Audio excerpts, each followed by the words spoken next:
Every legend begins with power, speed, and a roar that defines an era. But some stories don't end on the road.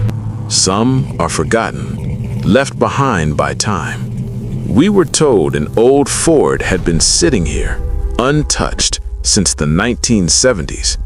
What we found wasn't a car, it was a skeleton. Decades of rust, layers of dirt. Nature had completely claimed it. Then, under the grime, under the corrosion, the truth slowly revealed itself. I couldn't believe what I was seeing.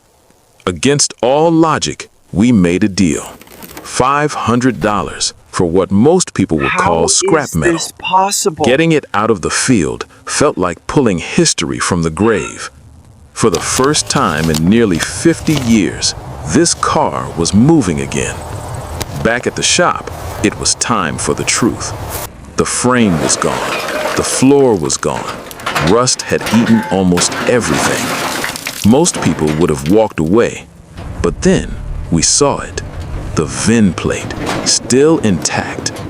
That single piece of metal changed everything. And buried beneath the back seat, the car's original story.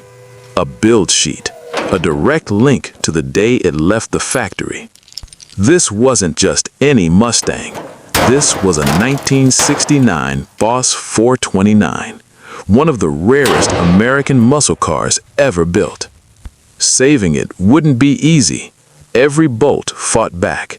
Rust had frozen this car in time. Once the metal was stripped away, the damage was undeniable. This wasn't a simple restoration. It became a global hunt. Some parts couldn't be ordered. They had to be chased, found, earned. Crates like this don't just show up anymore.